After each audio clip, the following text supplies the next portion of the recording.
I think that they are around us, just in another form. You know, they're here. You know, they're with us all the time. I think that the evidence is so strong that we can predict where this is going to wind up. The idea of the survival of something one day is going to be good, solid science. And the people who don't believe in this are going to be viewed as cranks and deviants. It is impossible for the human mind to conceive of a time when it no longer exists, when consciousness does not exist. So we invent all kinds of scenarios to believe that something of awareness will still go on when we are dead.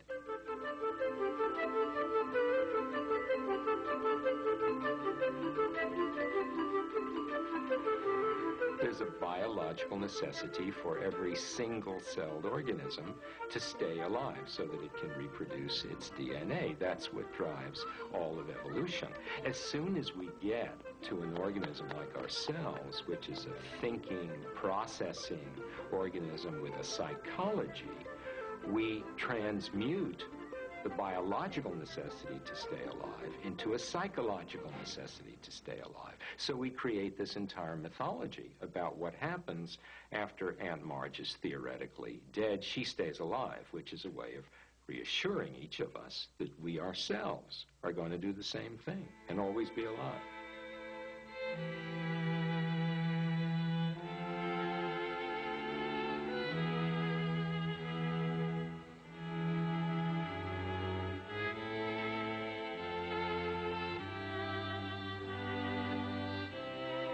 Our obsession with needing to believe that there is something after death has been magnified by modern technological medicine. A couple of generations ago, when people died at home, we watched the reality of death. Death is a process. Death is not an acute event. We would watch events unfurl, as it were, until finally that person died. It was a natural phenomenon. It was expected. It was understood. There was a lot of experience with it because so many more people died, and died at home right in front of us.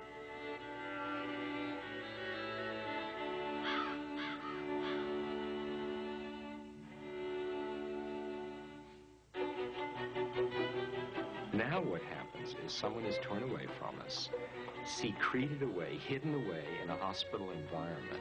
We don't see any of the natural unfolding. And at a given moment, a young physician comes out and says, "I'm sorry to tell you this, but your mother has just passed on," or whatever euphemism they use. But there's got to be more. There's a need to hold on to that person. There's a need to see a continuity, that this has not ended so abruptly. And I think that adds to the entire mix, and it's one of the reasons for this huge explosion in people's seeking out that something else, seeking out the extra days and weeks of what you might call post-death life.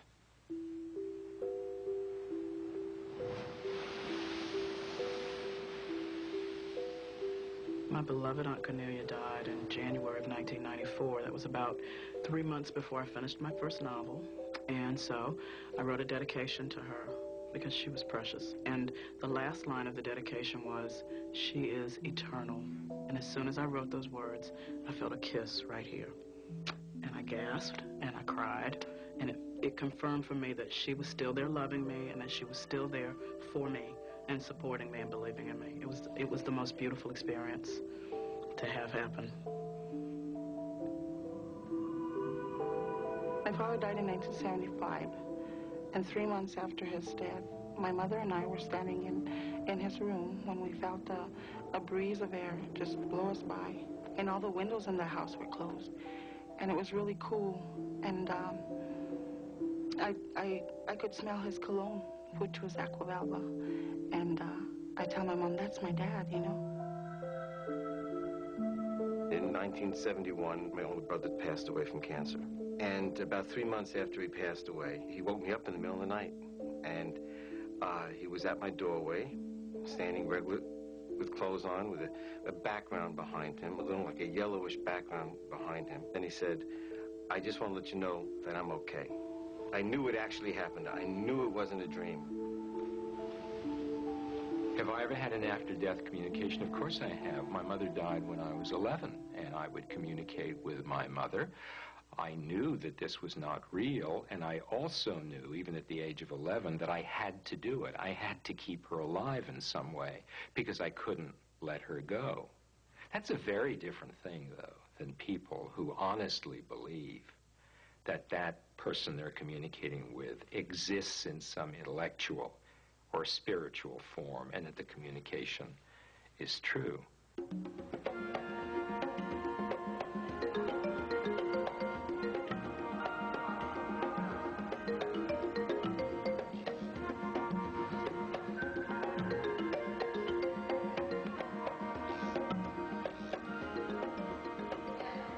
When you think about the kind of things that happen that make us think there might be survival of consciousness, you could roughly divide them into two classes. The things that just happen without any intermediaries to people, the apparitions, the dreams, the sense of presence, things like that.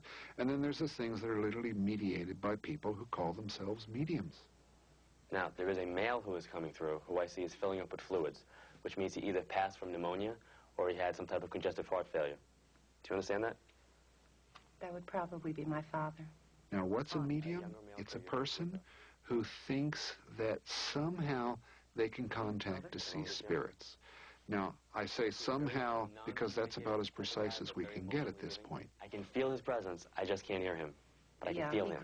He had a tracheotomy. We could call it, say, telepathy, okay? If telepathy is mind-to-mind communication and a mind survives death, then supposedly the mind of the medium could telepathically communicate with the mind of the spirit, and that sounds like we're getting more precise.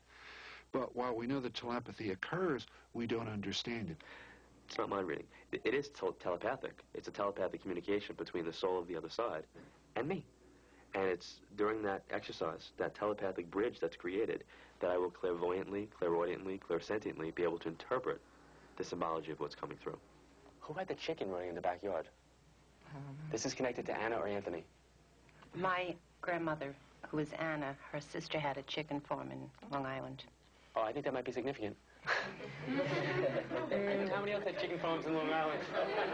I think that, quote, a good medium, I don't think there is such a thing. But some people are skilled because they've interacted with people and they give a kind of psychological counseling and they can read the expression of the person and to give back responses that may work better than others. Because your mom is coming through. She's showing me pink roses. When I see pink roses, it's their way of expressing their love to you. She's passing this on to you. I also see a white flower coming up in June. So that to me means that there's a celebration or a birthday either in the 6th month. You understand that? It's my birthday. Happy birthday from your mom. But this is a kind of psychological interaction, interpretation, and not communication with the dead beyond. She's telling me to talk about a dress. This dress has some type of specific connection to her. Either you have her dress and you were smelling it, but she's telling me to talk about some type of clothing issue, and I feel like I'm smelling it. Do you understand that? Yes. Okay, she's telling me she was with you when you were doing this? When he was talking about smelling an article of clothing, I was actually doing that. I was smelling my mother's robe maybe a month ago. And you tend to remember the hits. A medium may give you 20 responses to a question, and that medium may be wrong on 18. Are you one of 3? No. How many? But the 2 he got. He said that my brother had lung cancer, and he did. Okay. Is your sister older? Younger. Is her mother passed? No. Your mom's mom is here? Yes. But the dates were wrong, the places were wrong, and many other things were wrong. So I don't know if you're contemplating having a child? No. Okay. But people are so eager to think that there's contact with the dead that they focus on the hit that he or she may have gotten. My field has a bullseye on it, and people are constantly trying to shoot us down. So I try to be as specific as I can so that people have to say, well, you know, such and such could have been a general thing. But what about this? Now, somebody, again, has a very weird, this is like the weird name corner. Somebody has a weird name that sounds like Inky or Pinky. My son. What's the name?